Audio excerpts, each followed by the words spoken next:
Hola, buenos días. Vamos a estudiar en esta charla las posibilidades de la ecografía en el diagnóstico y especialmente en el apoyo del tratamiento en las roturas del tendón de Aquiles. Comenzaremos por describir la anatomía ecográfica del tendón de Aquiles, aprenderemos a diagnosticar las roturas mediante ecografía y estableceremos sobre todo los elementos clasificatorios más importantes de la rotura a nivel ecográfico para con ello apoyarnos en revisar las técnicas de tratamiento y especialmente su evidencia científica. El tendón de Aquiles, todos conocemos, se inserta en el calcáneo a partir del tríceps sural. Vemos ecográficamente la correlación tan perfecta que tiene desde el punto de vista de su diagnóstico, con su parte más superficial tendinosa, la parte muscular del sóleo muscular más profunda y la diferenciación en el compartimento superficial y que lo diferencia claramente del flexor de la lucis en profundidad. Tiene además un aspecto rotacional muy claro que le va a conferir un aumento de resistencia exactamente igual que las cuerdas de cáñamo de un barco. Desde el punto de vista de la lesión, tiene una zona claramente pobremente vascularizada, entre las zonas más ricamente vascularizadas proximales y distales, que es la zona más débil donde se producen la mayor parte de las roturas a unos entre 2 y 7 centímetros de su inserción. El diagnóstico de la rotura suele ser relativamente sencillo y ya solo el hecho de la compresión de la pantorrilla vemos que en un sitio produce tensión y otro sitio sin embargo no produce ningún tipo de tensión. Es el típico test de Thompson. Es también relativamente sencillo, incluso pasando un dedo, ver el hachazo que se produce en la clínica o incluso flexionando las rodillas, como pierde totalmente la tensión el pie en ligera flexión plantar a diferencia de la zona de la rotura. El diagnóstico ecográfico se realiza en dos ejes, es decir, tenemos que realizar un recorrido desde la parte más proximal, desde la parte distal del gemelo hasta la misma inserción en el calcáneo para visualizar esta estructura fibrilar de unos 4 o 5 milímetros de anchura hasta su misma inserción en la porción más distal del calcáneo, para luego posteriormente hacer la misma exploración en 90 grados para realizar la misma maniobra desde el punto de vista del movimiento en el eje corto. Las roturas, a diferencia de lo que es el patrón fibrilar fisiológico, con estos septos fibroadiposos de colágeno que se producen en el interior del tendón, lo que nos manifiesta es una zona claramente hipoecoica, una ausencia de patrón fibrilar con bordes engrosados, a veces incluso visible el propio muñón, artefactos de refracción precisamente por la alteración de la disposición fisiológica de las fibras de colágeno, con un paratenón que prácticamente siempre está íntegro, una interposición de grasa o de hematoma en el interior de la rotura y generalmente asociada a fenómenos incluso de tendinopatías previas.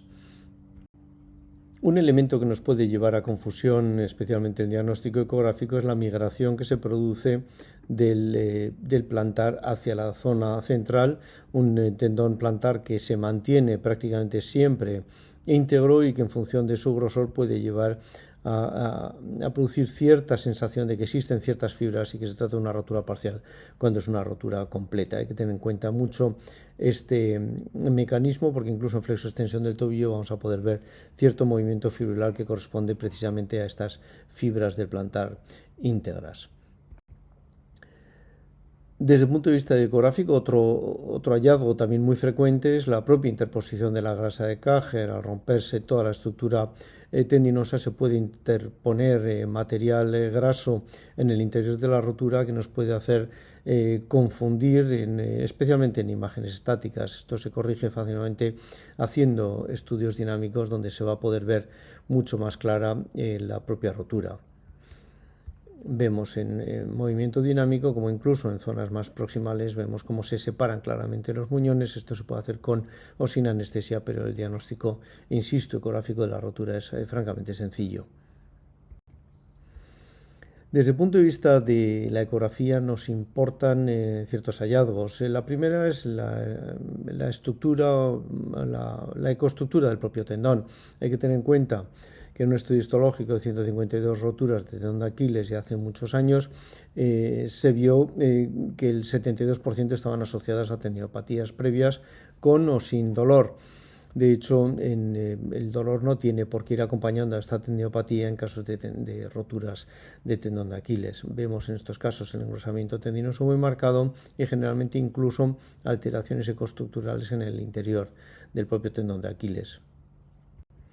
Desde el punto de vista de la ecografía también es importante a cuánto está la rotura porque va a determinar muchas veces tratamientos diferentes. Así diferenciamos claramente las roturas en la porción insercional o distal, que son las menos frecuentes, de las roturas en el propio cuerpo, que son con diferencia las más frecuentes, y de las roturas proximales que se producen en zona ya intramuscular, es decir, donde todavía tenemos componente del sóleo que va a hacer que la retracción del tendón sea muchísimo menor. La zona tendinosa pura, propiamente tendinosa, que es la del free tendon, la del tendón de Aquiles, donde ya no hay cobertura muscular, se extiende en unos centímetros, es la zona con diferencia más frecuentemente afectada. Diferenciamos con ello una rotura proximal, una rotura intermedia y una rotura preinsercional o distal dentro de los tres grandes grupos de clasificación de las roturas del tendón de Aquiles. Otro elemento que es muy importante y que nos va a servir mucho en la ecografía es la aproximación topográfica del nervio sural. Hay que tener en cuenta que desde la zona retromaleolar externa el nervio sural cruza luego posteriormente por encima del tendón de Aquiles. Es relativamente sencilla la identificación de este nervio porque se acompaña de la vena sáfena parva y esta localización nos va a permitir hacer un mapeo previo incluso a la cirugía para saber exactamente por dónde pasa el sural, teniendo en cuenta que personas mayores de baja estatura, mujeres, puede situarse muy cerca de la zona, la rotura tendinosa y con ello ponerse en riesgo en casos de suturas percutáneas. Pero probablemente lo más determinante desde el punto de vista del estudio ecográfico es saber si existe un contacto entre los muñones en la zona de la rotura o no. Hay que tener en cuenta que cuanto más se aproximen los muñones, y en este sentido lo ideal sería de menos de 1 milímetro de separación, especialmente en flexión del tobillo, el resultado va a ser mejor. En tratamientos conservadores especialmente, no así si hay en flexión una separación de los muñones, incluso de más de 5 milímetros conocemos que los resultados son bastante peores desde el punto de vista de tratamiento conservador. Con ello podemos, y en esta clasificación de Amlan que hizo hace ya muchos años, pero una serie muy larga de más de 2 centenares de lesiones, establecer muy claramente dónde está la rotura, si había un contacto de los tendones en 20 grados de flexión, es decir, de los muñones, y bien incluso si había una interposición bien de grasa o bien de algún hematoma entre los propios cabos de los muñones tendinosos, con lo cual esta situación es probablemente en ecografía la que más importancia tienen desde el punto de vista exploratorio. Así realizamos la ecografía en normoposición para luego llevar la flexión plantar de 20 grados y ver el comportamiento de los tendones, de los muñones. Y en este sentido, Amlan ya estableció el criterio de la sección en la zona de la lesión en su clasificación en 5 tipos. El tipo 1 sería la lesión donde los muñones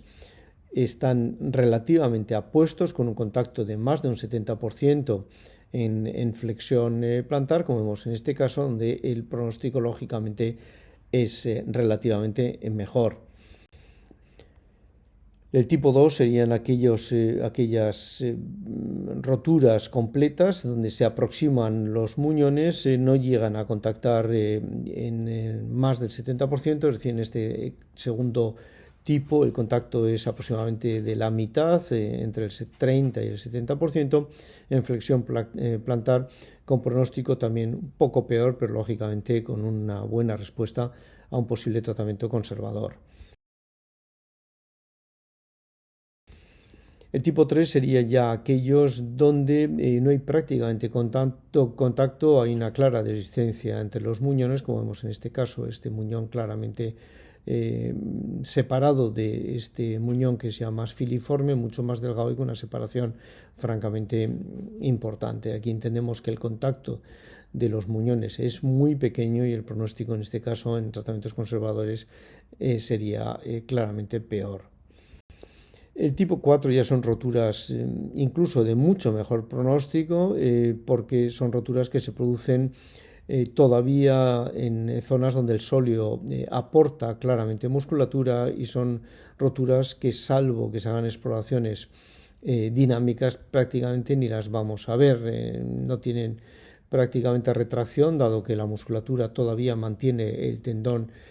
apuesto al muñón proximal, con lo cual en estos casos la exploración dinámica es obligatoria. Vemos aquí como el aspecto morfológico del tendón es prácticamente normal, algo engrosado, pero la movilización de los muñones hace que veamos cómo se separa el muñón de la porción distal del de la porción proximal. El tipo 4 son roturas francamente infrecuentes, ya lo hemos dicho, menos incluso del 5%, son roturas que se producen a menos de 2% del borde anterosuperior del calcáneo, son roturas que tienen muy frecuentemente asociadas tendinopatías insertivas distales, como en este caso, donde vemos ciertas fibras que se mantienen y una rotura completa por degeneración del resto del tendón del muñón proximal.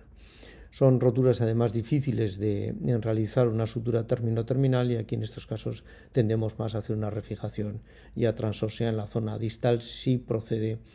en función de las características de la rotura. De cualquier caso, lo que sí se nos plantea muchas veces cuando estamos ante una rotura de Aquiles es, primero, si el caso es quirúrgico o no quirúrgico, y en el caso de que sea quirúrgico o decidamos que sea quirúrgico, si podríamos hacerlo con una cirugía convencional, una cirugía mínimamente invasiva o una cirugía percutánea. Y lo que vamos a analizar es si realmente la ecografía nos va a aportar información para poder contestar a estas preguntas. ¿Y qué aporta realmente la ciencia, las revisiones bibliográficas en cuanto a publicaciones sobre esta problemática de la contestación a estas preguntas? Pues para este trabajo hemos hecho una revisión de 49 referencias, de las cuales 11, incluyendo revisiones sistemáticas y ensayos clínicos, tenían un grado de evidencia relativamente alto, A o B. Una revisión sistemática de alta calidad muestra incluso que la fragilidad de los estudios que han investigado este tema es muy alta y además todavía no hemos encontrado ensayos clínicos que comparen claramente la cirugía abierta y la mínimamente invasiva. Si hay algunas sugerencias que parece que son claras, como que las roturas del tendón de Aquiles provocan un déficit permanente de la fuerza muscular en todas las lesiones tratadas, aunque su relevancia clínica no esté todavía muy claramente definida. Un estudio, un ensayo clínico de buena calidad, aunque un poco ya antiguo, de 2011, sugirió en su día que el plasma no era útil para el tratamiento de las roturas agudas. Y desde el punto de vista de lo que es la comparación del tratamiento quirúrgico con el conservador, a pesar de seguimientos relativamente cortos, menos de 3 años, 2 revisiones sistemáticas y un ensayo clínico, encontraron lo que parece que sí que se va estableciendo ya como un paradigma, que es que las roturas o las re-roturas son más frecuentes en tratamientos conservadores y, sin embargo, los tratamientos quirúrgicos tienen menos re-roturas pero más complicaciones, algo que parece lógico. Hay un trabajo interesante de Wu en el 2019 que estudia especialmente las re-roturas, la tasa de re-roturas, y en los diferentes tratamientos, concretamente en los tratamientos conservadores A o el D, que es un tratamiento conservador pero con movilización temprana, tiene una media de re-roturas entre el 7,25 y el 11%, pero que sin embargo puede llegar, en el caso de movilización temprana, al 21% en casos de máximos o a un 5,71 en caso de mínimos, con lo cual vemos como claramente el problema que se plantea va a ser el tratamiento, en el tratamiento conservador va a ser precisamente la tasa de re-roturas. Desde el punto de vista de la revisión bibliográfica, la separación de muñones es probablemente el elemento más importante. Pero incluso en un estudio bastante reciente de Hansen, que se fijaron precisamente en seleccionar el tratamiento en función del tamaño y la separación de los muñones, hicieron un algoritmo que está descrito en la diapositiva, pero no vieron incluso en caso de la selección de los pacientes unas diferencias muy claras, y las diferencias entre el tratamiento quirúrgico y el conservador no eran importantes, con lo cual rompe un poquito la sensación que tenemos de que la selección del paciente en función incluso del tipo morfológico de la rotura, en su caso por lo menos, no determinaba unas diferencias muy claras.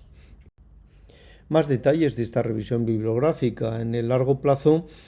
parece que los colgajos de fascia, como nos proponía Silfverskiöld, no proporcionaron ventaja en este estudio de Heikkinen. Otro estudio de Jones, también algo antiguo, respaldó que la reparación quirúrgica se asociaba con más infecciones, lo que parece lógicamente por otro lado obvio, y que la utilización de técnicas percutáneas reducían la tasa de infecciones. Esto es claro.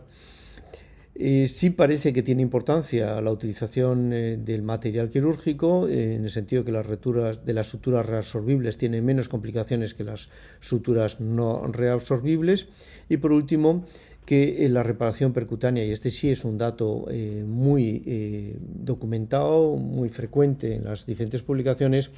aumentaban el riesgo de lesión del nervio sural, con lo cual es precisamente la ecografía uno de los elementos que nos va a hacer un aporte de valor claro, en el sentido que va a poder identificar claramente la situación topográfica del nervio sural. En cuanto a la rehabilitación, también hay controversias. Una revisión sistemática y un buen estudio de ensayo clínico concluían a favor de los protocolos de rehabilitación con movilización y carga precoz, lo que está un poquito en contraposición con la tasa de roturas que nos aportaba Bu en su estudio. Y un ensayo clínico también de buena calidad, comparando tratamiento quirúrgico abierto, percutáneo y conservador con un mismo protocolo posoperatorio de yeso 10 días, con bota con cuñas 6 semanas y carga temprana los 8 días. No diferenciaba las re-roturas porque no encontraron ninguna, y con eficacia similar de tratamientos, con lo cual aboga por el tratamiento con una rehabilitación relativamente temprana. Con todo ello, y volviendo otra vez a nuestra pregunta inicial, ¿cuál es el mejor? Si tratamiento ortopédico, la cirugía percutánea, la cirugía abierta, los tratamientos ortobiológicos. Podemos decir como conclusión desde el punto de vista inicial es que ninguna de las recomendaciones es fuerte, es decir, la mayoría de las recomendaciones son inconcluyentes, y por otro lado dos recomendaciones moderadas lo único que abogan es por una carga precoz protegida y una movilización posoperatoria protegida, con lo cual ya vemos que la evidencia, por desgracia, a pesar de una lesión muy frecuente, es que no haya tanta evidencia. Si nos planteamos desde el punto de vista de la pregunta inicial en las consideraciones generales del tratamiento, lo que tenemos claro es que nuestro objetivo es conseguir minimizar la morbilidad de la lesión, asegurar su reparación, optimizar el rápido retorno a la función y especialmente preservar o prevenir de posibles complicaciones. En este sentido ya vemos que parece que todo se inclina porque el tratamiento quirúrgico reduce el riesgo de rotura, aumentando la morbilidad y el riesgo de infección, y por otro lado que en la utilización de técnicas con menor agresión va a disminuir las complicaciones y mejoran lógicamente la curación de las heridas con menor tiempo de reparación. Es decir, tenderíamos a pensar que el asegurar la sutura con técnicas mínimamente invasivas, si somos capaces de llevarlo a buen puerto con técnicas que sean de bajo riesgo, pues podría lógicamente tender a mejorar el resultado final. En este sentido, sí hay un estudio muy interesante de CETI en el 93 que estudiaba precisamente el tratamiento no operativo con el tratamiento quirúrgico. Incidía precisamente en estos dos aspectos, las diferencias entre el tratamiento quirúrgico, que eran de mayor infección y con una mayor capacidad de retorno al mismo nivel deportivo, aunque ya hemos visto que hay muchas publicaciones que dicen que nunca se llega al total de la fuerza previa, y por otro lado el tratamiento conservador con mayores tasas de roturas, con mayores pérdida de fuerza y con una elongación tendinosa que de media establece en un 2%. Seguimos con nuestra duda, ¿operar o no operar? Sí, hoy en día la ecografía nos aporta variables pronósticas que ayudan a esta toma de decisiones. Así, dentro de toda esta información que hemos estado viendo, probablemente el contacto de los cabos entre los diferentes muñones nos va por lo menos a servir de guía soporte. En el estudio precisamente de 273 pacientes que hizo Amlang, él hacía esta clasificación y desde el punto de vista de la clasificación él veía que el tratamiento inicial agudo de menos de duración desde el diagnóstico de la rotura hasta el tratamiento en las lesiones agudas, que en su caso llegaba hasta el 80%, hacía que el tratamiento los casos con una posición de los muñones buena, que llegaban hasta una cuarta parte prácticamente del número de pacientes, con un tratamiento funcional tuvieron una buena solución desde el punto de vista de resultado. Las roturas agudas con una aposición del 50% de los muñones o el otro 50% en función de si tenía o no tenía interposición de material graso, que es lo que diferencia la letra A o B, se decantaba también por un tratamiento funcional o por una sutura percutánea. Mientras que ya vemos en aquellos casos donde la separación en su estudio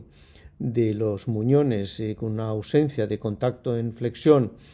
o aquellos casos ya de roturas más cronificadas de más de 4 semanas de duración, que suponían en su caso, como vemos aquí, aproximadamente una cuarta parte de los casos se dedicaran o tuviera ya que acometerlos con tratamientos ya más agresivos como la sutura a cielo abierto o incluso la plastia de interposición, con lo cual vemos que en su estudio, por lo menos en un estudio francamente amplio,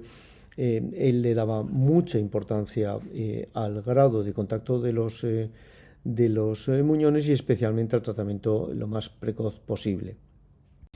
En este sentido, el objeto del tratamiento sería conseguir minimizar la morbilidad, pero aproximando los muñones como vemos en esta diapositiva. Es decir, el concepto anatómico,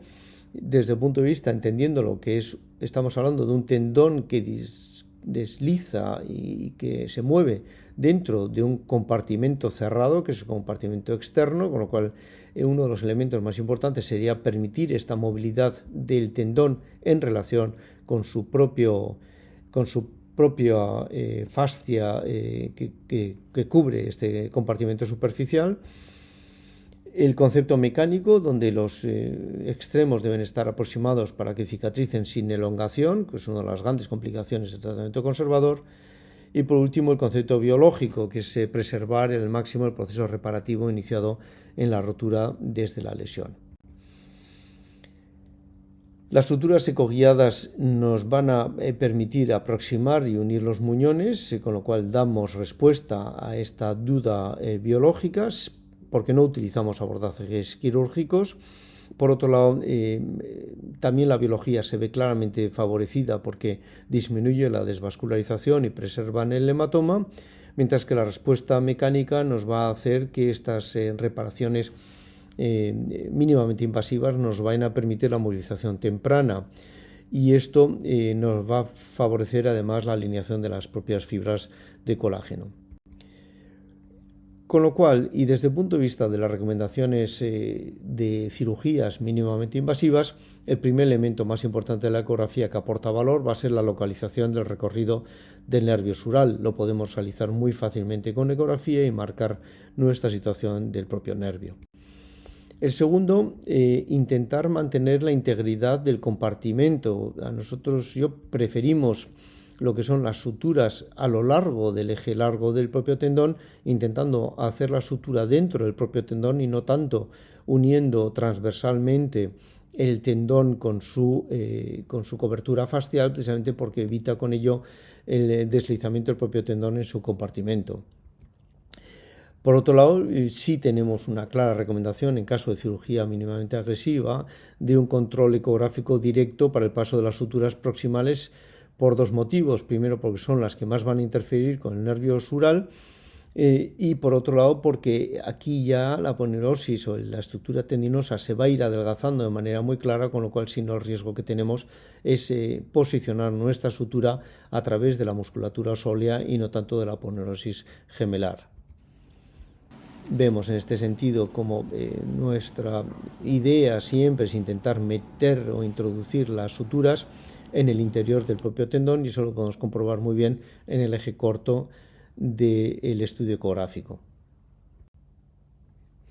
En definitiva, desde el punto de vista de la cirugía percutánea, si nos decantamos por ella, hay que tener en cuenta que hay múltiples sistemas, pero prácticamente todos tienen o deben tener características comunes. El objetivo principal, por lo menos en mi criterio, debería ser mantener la integridad del compartimento fascial, intentar evitar no unir la fascia con el propio tendón, porque eso no nos va a permitir el deslizamiento del propio tendón, e incluso al hacer la sutura no va a permitir comprimir claramente los muñones. Por otro lado, es fundamental el control de las suturas, sobre todo las proximales, precisamente porque el tendón es muy plano ahí y además tenemos el nervio sural que pasa inmediatamente en continuidad. Por otro lado, si vamos a intentar comprimir los muñones con técnicas de sutura percutánea, el eje largo de la sutura nos va a permitir que estas suturas intratendinosas mantengan claramente el contacto de los muñones, lo que nos va a obligar a utilizar agujas largas para su colocación a distancia, y en este sentido tenemos que esperar a futuro de dispositivos muy específicos en este sentido. Nosotros lo que hacemos es utilizar agujas de pase de artroscopia de cadera, precisamente para hacer una sutura proximal y a través de los dos muñones hacer el pase de la sutura a nivel ya más distal. Hacemos el pase, fijamos luego, una vez pasado el tendón, mediante estas cánulas y estas agujas de artroscopia de cadera, ligeramente dobladas para pasar y atravesar los muñones y sacarlo distalmente. Buscamos con ello aproximar los muñones para que las roturas tipo 3 sin contacto con las roturas tipo 2 con un contacto parcial tengan realmente un contacto entre muñones en flexión que nos permita incluso hacer una movilización temprana. Roturas tipo 1 podríamos ya optar incluso por tratamientos ya más funcionales, son aquellas que tienen una posición clara ya de inicio de los muñones, con lo cual podemos tender a hacer un tratamiento funcional conservador, aunque cada vez tendemos más, por lo menos en nuestro caso, a hacer esta sutura, dado que la agresión es muy pequeña y nos garantiza que los muñones estén comprimidos incluso para poder iniciar una movilización temprana. Y todo ello desde el punto de vista de tener muy en cuenta la relación del diagnóstico para buscar el tratamiento en la fase más aguda posible. En definitiva, en roturas tendinosas de larga evolución se va a tender más ya a cirugías de cielo abierto para conseguir movilizar incluso fragmentos, en algunos casos precisando si están muy separados y no hay posibilidad de aponer los muñones a plastias tendinosas, pero de cualquier manera la ecografía nos va a servir mucho para controlar los hilos de sutura, cuidando mucho la localización del nervio sural para evitar su lesión, que se produce muy poco, insisto, en estas suturas longitudinales, y ello nos va a permitir asegurar el contacto de los muñones para que la biología actúe y tengamos la posibilidad de acelerar la movilización activa y pasiva. Muchas gracias por vuestra atención.